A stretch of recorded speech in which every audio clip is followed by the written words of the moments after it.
of course, there's estrogen and testosterone, both males and females, but that's how they designed the study. So it turns out that at least in the short term, that a very stressful event can raise anabolic hormones. Yeah. And I think that people forget at a mechanistic level that adrenaline is epinephrine, and epinephrine is biochemically derived from the molecule dopamine.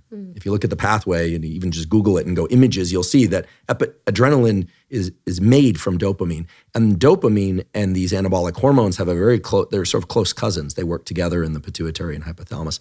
So it makes sense that one could leverage stress toward growth. Right. And towards anabolism as opposed to cannibalism, which is not saying cannibalism as in eating other people, but catabolic processes is, I guess, the right way to refer to it.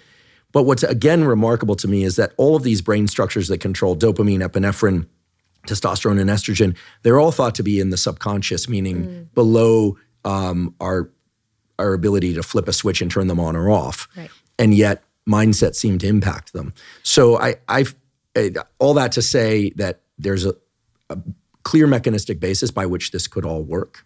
And so on the one hand, I'm surprised because these are incredible results. On the other hand, I'm not surprised because there's a physiological substrate there that could readily explain them. Yeah, and I think figuring out exactly how it works is really, we should do that. We should collaborate. Let's do it. We've got common friends in both departments, so we should do it. Why not? But I did want to mention,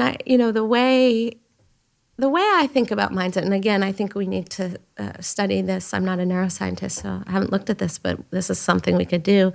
But the way I think about mindset is that mindsets are kind of a portal between conscious and subconscious processes. They operate as a default setting of the mind, right? So if sort of programmed in there, you have stress equals bad, right? That is gonna, that's gonna be something maybe conscious, right? But it doesn't have to be conscious, right? People don't have to know their mindsets about stress until they're asked, really. That's been programmed in through our upbringing, through public health messages, and through media and other things. And it kind of sits there as an assumption in the brain. And the brain is then figuring out how should it respond to this situation. And if the assumption, the default, the programming is stress is bad, that's going to, through our subconscious, trigger all the things that's like, okay, well, I need to rev up the things that protect me versus rev up the things that help me grow. And so that's at least how I think about it. And what's cool about it is that because it operates as a sort of portal, it communicates with more, subconscious physiological processes, but it can also be accessed through our consciousness, right? So just talking about this, right, for your listeners, they're now invited to bring their stress mindsets up to the consciousness and say, what is my stress mindset? How am I thinking about stress? Can I reprogram that? Can I start to think about it as more enhancing? That takes a little bit of a conscious work potentially, but then once you do that, that can kind of operate in the background, influencing how your body responds, and you don't have to say, okay, I'm stressed, I better tell my anabolic hormones. Right. That doesn't Right. work that way. No. But these mindsets can help with the translational process. I love the idea that mindsets are at the interface between the conscious and subconscious. And I think there's a lot to unpack there. But it clearly is the case that the mindsets, they sort of act as heuristics, right? And as we talked about earlier, they can limit the number of things to focus on, because one thing that is really stressful is trying to focus on everything all the time. I mean, trying to navigate the public health around anything, the public health information around anything is kind of overwhelming. As you mentioned, for stress, you see a lot in the stresses will crush you, and then you can also find evidence that stress will grow you. Mm-hmm. How should we, the listeners, think about stress? I mean, what's the most adaptive way to think about stress? Mm-hmm. And should we talk about our stress? Should we not talk about our stress? Is there a short list of ways that we can cope with stress better? Yeah. Or maybe I should be careful with the word cope. Is there a way that we can leverage stress to our advantage? Great. Yeah, and that's an important nuance in your language, which is people have by and large, come from a place of how do you manage stress? How do you cope with it? Which implies how do you fight against it? Vacation, right? massages, yoga classes, or fight against it, or right. check out Exactly, from it, right? Exactly. And the real challenge is how do we leverage it? How do we utilize it? How do we work with it? And I have a lot of thoughts on this. The first and most important thing is to clarify our definition of stress. So I think people often associate the negative stress mindset is so insidious that now people define stress with its negative consequences. So the first step is to decouple that and to realize that stress is a neutral, right, yet to be determined effect of experiencing or anticipating adversity in your goal-related efforts. So let me unpack that a little more. You can be in the midst of it, or you could just be worried about something happening. That's one aspect. Second is adversity or challenge, so something that's working against you. But the third piece is critical, and that is in your goal-related efforts. What that means is that we only stress about things we care about, things that matter to us. So this is really important, right? Because stress is linked with, it's the other side of the coin of things we care about, right? And so I think that's the first thing to realize, right? That as humans, we stress because we care, and we don't stress about things we don't care about. So the simplified example I like to use is, if Johnny was failing school, that wouldn't stress you out unless Johnny was your son, or you were Johnny, or you really cared about educating the Johnnies of the world, right? It only becomes stressful to the extent that you care about it. So why are we trying to fight or run away or hide or merely cope with our stress or, overcome it through our massages when the stress is connected to the things we care about? So then the question becomes, okay, if that's true, how can I better utilize or leverage or respond to the inevitable stresses that we're going to experience? I'm not saying go out and seek out more stress. What I am saying is that you're going to experience stress if you have any cares or values or passions, and most all of us do. And so then what do you do? And we've developed a 3-step approach to adopting a stresses-enhancing mindset. And briefly, the first step is to just acknowledge that you're stressed, to own it, see it, be mindful of it. The second step is to welcome it. Why would you welcome it? You welcome it because inherently in that stress is something you care about. So you're using it as an opportunity to reconnect to what is it that I care about here? And then the third step is to utilize the stress response to achieve the thing you care about, not spend your time, money, effort, energy trying to get rid of the stress.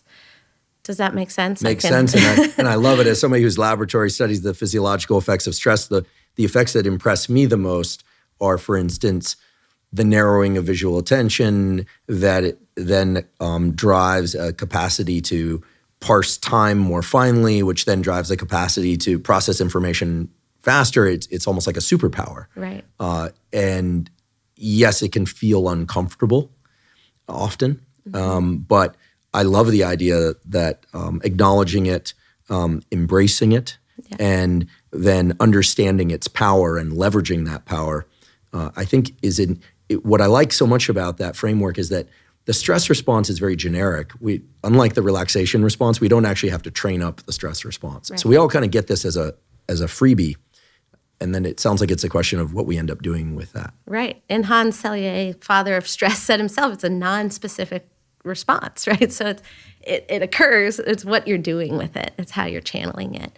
And like we talked about before, what most people do is they stress about the stress, which then over-exacerbates it, or they check out from the stress, which leads to depression and anhedonia, because by checking out from stress, you're also checking out from the things we care about. And substance abuse. Exactly. Our colleague Anna Lemke, who also we had the good fortune of having as a guest on this podcast, talked a lot about this, that, so much of substance abuse because she runs the addiction clinic over on the med side of campus, it takes over people's lives because of this increased ability to find a solution to the stress that then eventually becomes its own stressor and its own problem.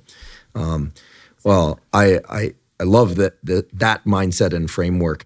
I'd love for you to tell us just a bit about what you're up to right now and what's most exciting to you now. If you are able or willing to talk about some of the work that's on the way. I saw a brief mention of something on your publication's website of a paper about influencers, online influencers and nutrition. That might not be the main thrust of what you're up to, but if you're able to tell us about it, sort of interesting given that a lot of the communication in and around this podcast takes place through social media. And I've been kind of launched into this landscape now where I'm constantly bombarded with health information and influencers, a term I didn't even know until a couple. You are one. Well, one could argue one way or the other, but so what is the deal with influencers? Are they doing something good for health information, or are they ruining the landscape? And don't try and protect my feelings, because I now know that stress is actually an asset. So. Yes, well, that work is part of a body of work that we've been sort of venturing into, which is to understand where do these mindsets come from, right? And I mentioned sort of public health entities as one source of, say, our mindsets about stress. But I think that our mindsets are influenced by 4 different sources. First is our upbringing, how our parents talked about things like when we're stressed or food or other things. Second is culture and media, so movies, podcasts, now social media. Third is influential others, so what doctors say to us or close friends or peers. And fourth is your conscious choice. So, we talked about that a little. You do have we have, as humans, have the ability to be mindful of and to change our mindsets. But the social media and influencer stuff has been, in part, an attempt to understand where do our mindsets about things like healthy foods come from.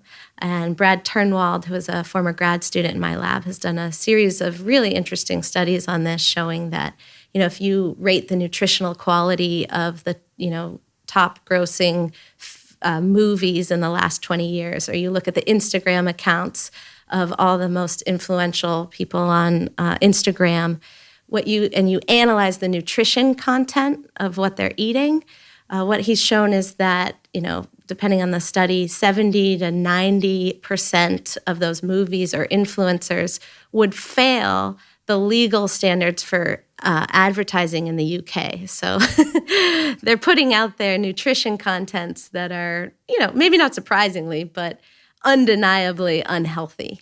And, to me, that's interesting and important. It shows that where are we getting this mindset that, those unhealthy foods are pleasurable, desirable.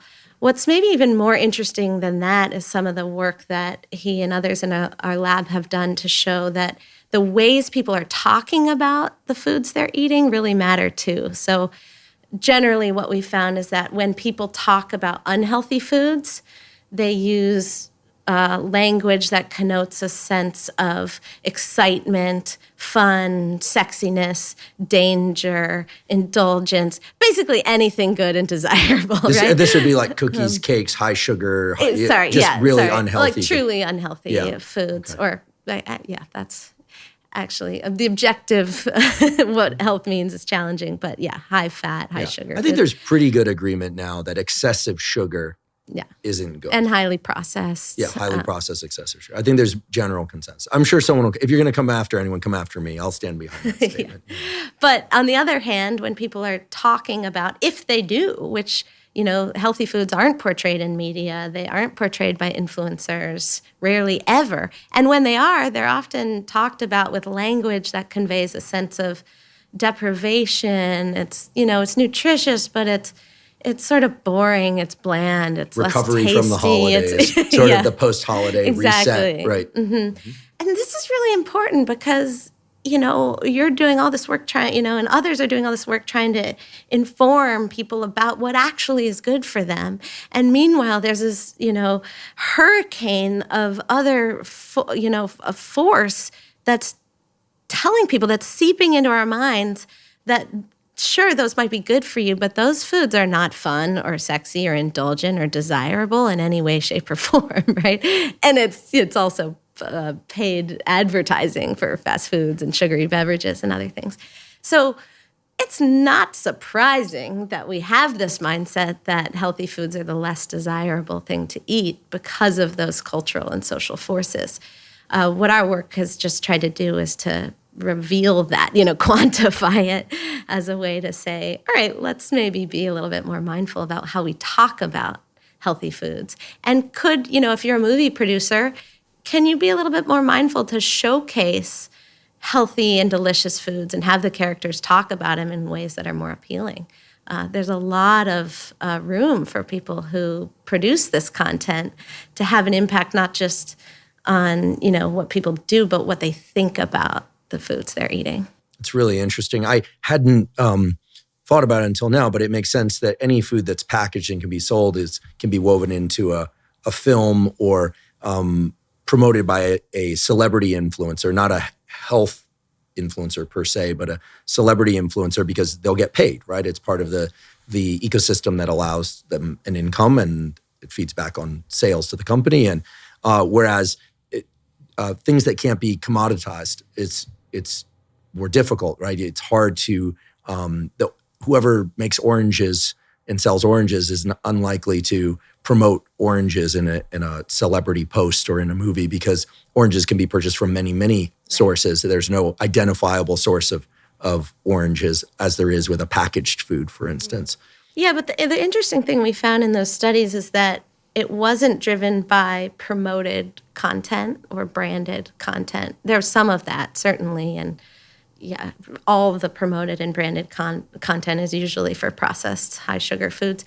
But 90% or more of these foods that they were showing were not promoted or branded. And so there's a lot of flexibility in what these producers or influencers could show on their media. Although it goes both ways, right? It's not just the producers and the influencers' responsibility. The public is reacting to this. And we showed, too, that people respond more positively. There are more likes on posts about unhealthy foods. So it's a sort of a distasteful and it's a distasteful culture around healthy eating, and we really have a lot to do to change it. Yeah, well, it's dopamine circuits through and through. Yeah. Just the sight of some very calorie dense, extremely tasty food drives those dopamine circuits. And I realize that there are people out there who derive the same sort of or similar levels of pleasure from healthy foods. And that's a wonderful thing if one can accomplish that. So we just need more of that, is what it sounds like. Yeah, exactly. And that's what's really inspiring to me, at least, is that it is possible, right? I mean, people think, oh, well, vegetables are just inherently less tasty than ice cream. And it's like, well, that's not necessarily true. Also, it doesn't have to be a competition, right? I don't have to get my 3-year-old to hate ice cream in order for her to like broccoli. There's a lot more I can be doing to help shape a more positive, approach-oriented, indulgent mindset around healthy, nutritious vegetables and fruits and other foods, right? In addition to having her like ice cream, right? And that's totally fine.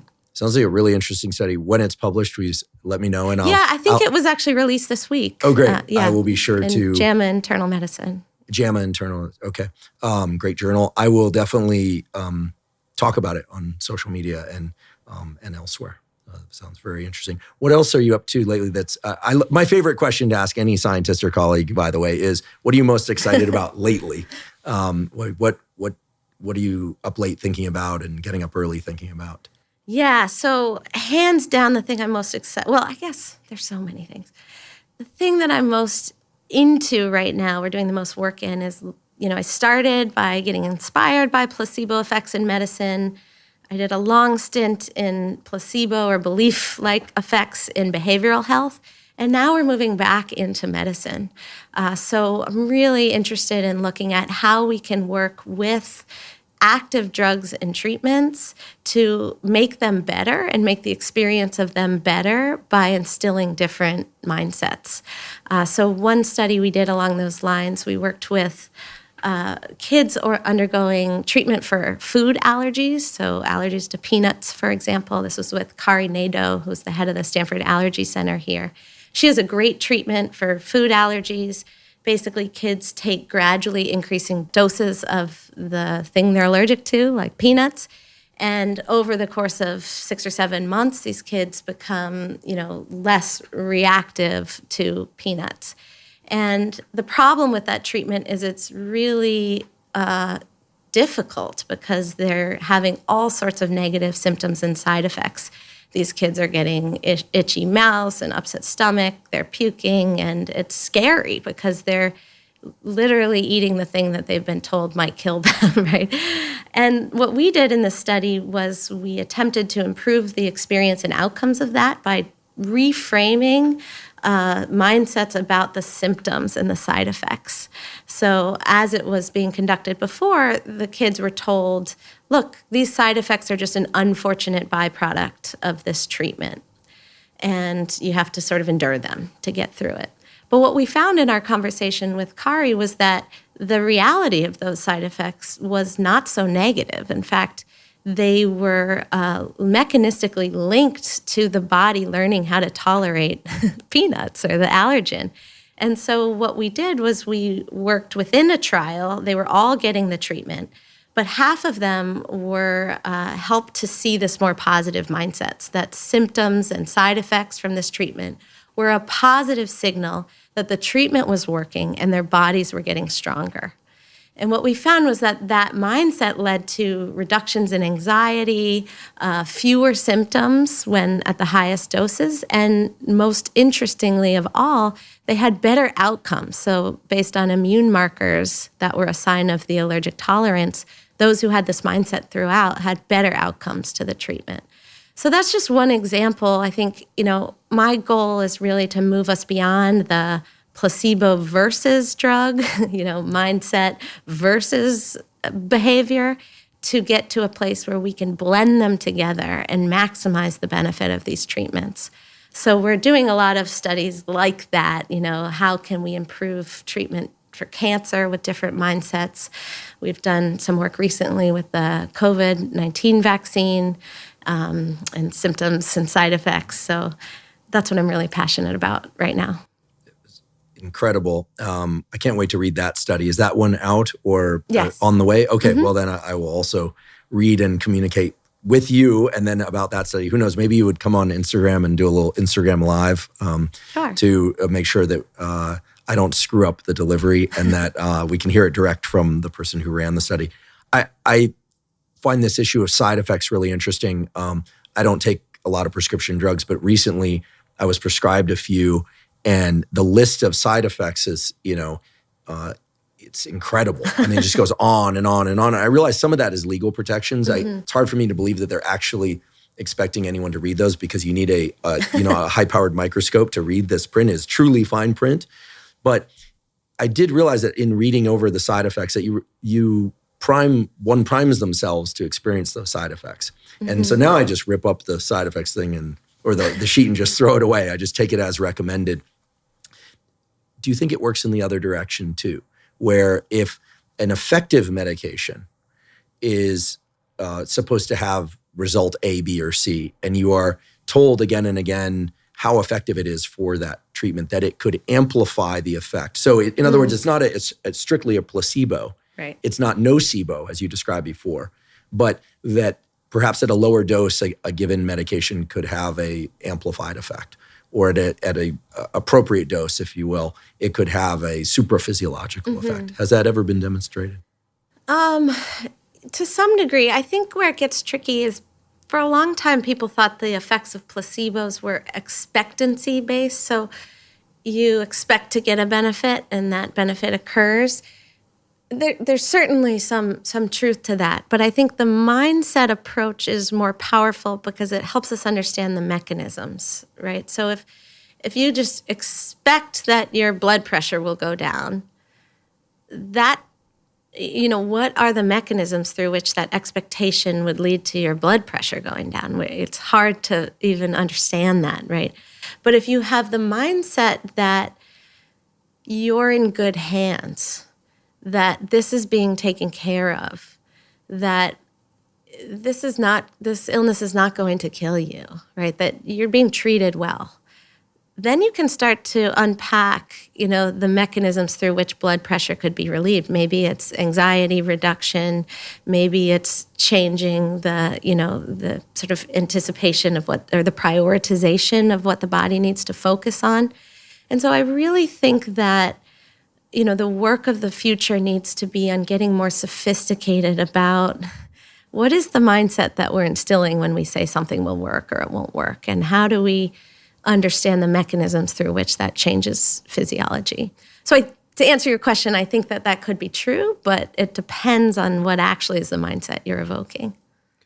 I know you're a parent, and to the other parents out there, but also to kids and people who don't have kids, what is the best way to learn and teach mindsets? I mean, clearly a conversation like this informs me and many other people out there about mindsets and how we can adopt them. But it also seems to me that if we have the opportunity to teach mindsets and really cultivate certain mindsets, that the world would be a much better place. Yes. How does one go about that? Given that we're kids and we are all being bombarded with conflicting information all the time, how do we anchor to a mindset? Mm-hmm.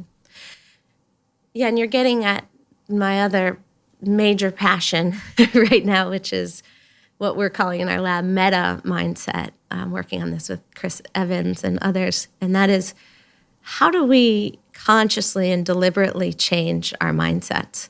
And the first step is really simple, and that's just to be aware that you have them, that the world, your beliefs aren't sort of an unmitigated reflection of reality as it objectively is. They are filtered through our interpretations, our expectations, our frameworks and simplifications of that reality. And as your work and as you know so well, most of what goes on in our brain is an interpretation of reality. Mindsets are just the simplified core assumptions about things. And the first step is to realize that we have them. The second step is to start to think about what the effects of those mindsets are on your life, to sort of play out the story, right? Okay, I have this mindset that stress is debilitating. How is that making me feel? What is that leading me to do? Is this mindset helpful or harmful? The question isn't, is the mindset right or wrong? Because you can find evidence for or against it, and we can fight about it till we're, exhausted. The question is it helpful or harmful? And then, you can go about seeking out ways to adopt more useful mindsets. So, we've been doing a lot of work on how to actually do that. How do you consciously change it? Sometimes it's really simple. I think in cases where we don't have a lot of prior experience, like the kids with allergies who are getting treatment, they didn't have any other mindsets about symptoms. So we just had the luxury of setting it, right? When it comes to healthy food, I think it's harder to change people's mindsets because we have a lot of baggage weighing us down. As a parent, for me, I guess my number one piece of advice is to lighten up trying to get your kids to do certain things and focus more on helping them to adopt more adaptive mindsets. So, I'm by no means an expert at this, but I'm testing it with my own child. In real time. The real kind of experiment. Yeah. It's how do I resist the urge to force my child to eat her dinner so that she can have her dessert, right? Because that's the real urge. It's like, no, you need to do negotiating. That. Because when you start thinking about it in terms of mindset, you realize, oh, that's just reinforcing to her that the dessert is the exciting, fun thing to have. And this thing that I have to do must be horrible, so horrible that my parent is forcing me to do it, right? So it's letting go a little bit of the behavior, the objective reality, and really thinking about the subjective reality and focusing on adaptive mindsets. So my goal as a parent has been to try to help her instill a healthy mindset about eating, that healthy foods are indulgent and delicious, that the experience of stress is inevitable, that it's natural, and that it can help, going through stressful experience can help her learn, grow, and become a more connected and happier individual. And, with exercise and physical activity, we haven't really gotten to that yet, but we will with time. Yeah, it's great. I wrote down, and I'm going to keep this in the front of my mind going forward, to continually ask, what is the effect of my mindset about X? And just to evaluate that about exercise, about food, about school, about stress, about relationships, about relationship to self, et cetera. And to really think about that in a series of layers. So you think that would be a useful exercise? Definitely. And and your work speaks to this. I mean, the mindful, it's not, I would, really urge against people getting dogmatic about their mindset also, right? Like, I need to have the right mindset. And if I don't have the right mindset, it's like, okay, mindset is a piece of the puzzle. It's a piece of the puzzle that's really empowering because we have access to it and we can change it. But it is just one piece of a puzzle. So treat yourself like a scientist. Look at your life, look at your mindsets, see what's serving you, see what isn't. Find more useful, adaptive, and empowering mindsets and live by those. I love it.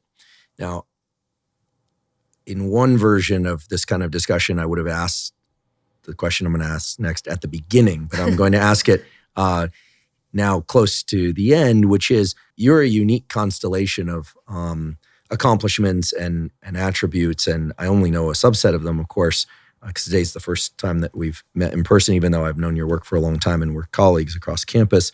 So you run your laboratory where you do research. You were also an athlete in university, a serious athlete. And then you're also a clinical psychologist. Is that right? So I was trained as a clinical psychologist. Okay. So my PhD is in clinical psychology, and I did, all my pre and post internships with stress and trauma. Do you see patients, or did you see patients at that time? I did, yes. I don't anymore. Okay. That's a very unique constellation of practitioner and researcher. So what are the mindsets that you try and adopt on a regular basis as a consequence or in relation to those things, sort of athlete, researcher, clinician?